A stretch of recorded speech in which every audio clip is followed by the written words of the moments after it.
Basang-basa ang ating mga breeder dito. Ayan. Yan yung mga breeder natin. Basang-basa si Lady Victoria. Si Old Lines natin. Ayan. Then, eto, isa sino to? Sino to? Ito si Peter. Peter yan. Yung isa, yung Black Victoria yun, mga abel yun. Opya, Black Victoria yun, yun. Then yung isa, ayun, si Litar. Ayan o. Medyo hindi siya basa. Ayan. Ito basang-basa. Si Lady Victoria. Ayan. So ngayon, hinahayaan ko lang maligo yung ibon natin sa ulanan. Pero every night, nilalagyan ko sila ng ganito. Ayan. Ayan, ang crocodile na yan. Para ilagay sa bubong nila dito para hindi sila mabasa. So sa umaga, dyan sila bilad ng araw, bilad ng ulan, mauulanan. So hayaan lang natin, makukondisyon naman sila. Meron naman silang tubig, ayun o, tubig, tapos meron silang oregano. So yan, ganyan ako mag-kondisyon ng mga breeder kong hen. So kasi yung mga breeder kong dito is yung iba, yan nga, like dito, nagsusubo. Ayan, yan, nagsusubo yan. Ito, nagsusubo rin to. Nagsusubo, ayan, tapos lugon. Tapos ito, pwede nang i-breed. Ayan, tapos ito, ayan, medyo lugon silang dalawa ni Jansen at saka ni Pandora. Tapos ayan, mga yan, lugon, si Itim. Ito, lugon din. So ayan, lugon din. So yun, hindi natin mailagay yung mga lalaki dito kasi mga babae ang importante sa akin makapagbilad dito. Ayan mga abel. Kasi after sabihin na lang natin na kondisyon na yung ibon dito ng mga young bird natin, mga breeder natin. So, okay na sila. Pulbos na sila.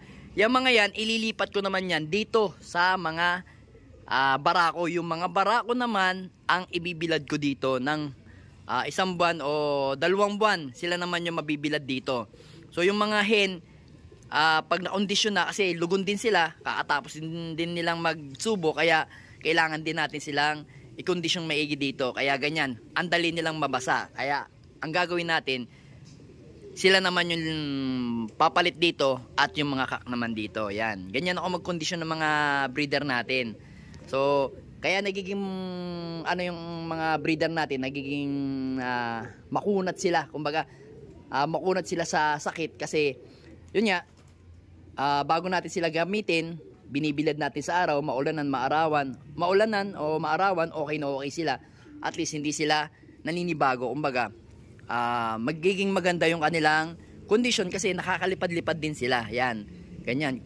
So ngayon, yung barako lang talaga ang hindi ko maisama dito kasi nga, yung kabila kasi, etong nasa loob dito is mga young bird natin. Kasi pag lumalaban na mga ibon na to, hindi na tayo pwede maglagay dito sa aviary natin dahil baka yung mga young bird natin na galing karera is may dalang sakit.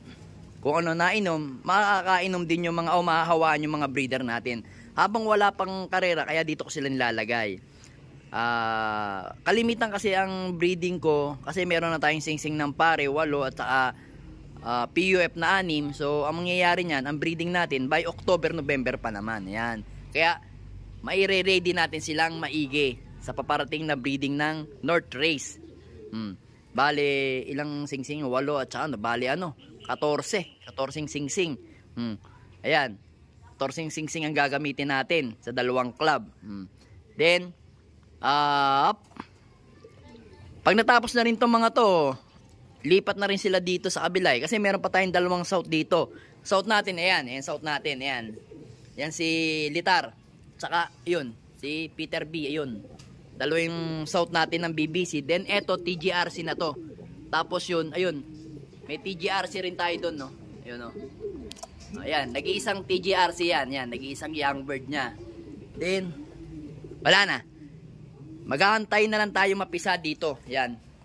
Yang wanda natin sa goki natin. Then, dito, inihintay rin natin mapisa to. Yan. Kay Banlun. Yung Banlun na yan, hinihintay din. Hinihintay din natin mapisa yan. Yan. Kasi sisingsingan pa natin yan ng ano ba? Ano ba singsing na available pa? TGRC pala. Alright. Naglag kasi to. ito nilalagay ko to dito para hindi sila natatalabsikan o natutulabsikan ng tubig. So ngayon medyo iangat lang natin ng konti. Yan. Kasi natatalsikan sila eh. Yan. Tapos lalagyan natin ng bato. Bato balani. Ito, kunin natin itong bato balani. Nalaglag din pala si bato balani. Yan. Yan. Yan. Okay na okay yan.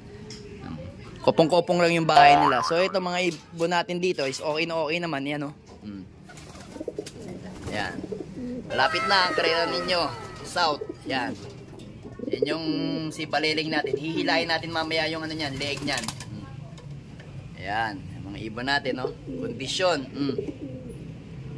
Ito, mga young bird pa to. Young bird pa to ng South to, yung blue. Marami na naman tayong iwawalang mga young bird, mga abiel. Yan. So yun nga, ang lagi ko lang iniisip dito yung mga breeder ko. Kasi sa mga breeder natin, doon tayo kumukuha ng mga panlaban. So iniingatan din natin yan. Basta every night, may bubong yan mga yan, nilalagyan ko. Para hindi naman sila mabugbog sa ulanan. So ngayon, kaninang tanghali, super init. Mga bandang alas 4, nagulat na lang kami, biglang bumuhos ang ulan. Ayan, makikita niyo mga abel. Kaya hindi ako makapagpalipad ng mga ibon natin. Kasi pag nagpalipad ako, anong oras na naman sila bababa mga abel. Pero siguro kakayanin pa yan. Tingnan na natin. Oh, yun pwede. Kakayanin kahit kalahating oras. Pwede pa sila. So, i-set up nga natin, paliparin natin. Set up natin, paliparin natin yung mga ano lang. Yung mga young bird lang. Pagka dito. Baba ka dyan. Sino ba yun? O, dito. Lipad dito. Lipad. Dito ka. Yan. Dito ka. Hindi ka na makasali. Kasali ka ba? Yan. Bale. Ay, hindi ka rin kasali. Baka masali ka sa liparan, boy. Sino ba yung isa? Uy. Yan. Lima sila. Yan. Lima sila mga abel. Yan. Papaliparin natin sila. Para maganda yung ano natin. Bago natin sila pakainin, at least nakaroon na sila. Yan. Alright. Lipad. Alright na. Lipad na. Huwag ka nang sasama Palawi ah. Ayan ah. Ayan si Palawi. Si Palawing pasaway. Ayan, hindi ko pinapasok kasi tumatambay siya ng matagal. Tapos sinasama niya yung limang yun sa kabilang bubong na yun dun. Tapos dito, ayan. Dito sila nagtatambayan. Sinasama nitong Palawing pasaway na yan. Ayan. O di nakuha mo, hindi ka kumain ng tanghalian ngayon, sa ngayong hapunan, diyan ka matutulog. Tigas ulo mo eh. Hindi po pwede sa akin yung matigas ang ulo. Ayan. Pag matigas, yan mga abel, nangyari na rin ba sa inyo na nag-overall yung ibon tapos pumarte, tapos after ng mga umabot na siya ng almost, sabihin na natin, 1.5 taon, ngayon, pinalilipad nyo, inilalaban nyo, naging matigas ng ulo niya. Ayan, kumbaga, super tigas ng ulo na. Tapos, ang uwi na niya, talagang asin nagpapalate na siya, hindi na siya minsan. Pag inilalaban ko siya, lagi na lang nagpapakatop, kaya hindi ko na siya nilalaban. So, siguro, ang gusto niyan is maging breeder na lang. Pagpapahingahin na lang natin yan, o ibebenta na lang natin itong ibon na to mga abel. Kasi nasa atin naman yung mga magulang niyan ni Palawi. Alright. Sana madagdagan yung uli ang ating mga tropa.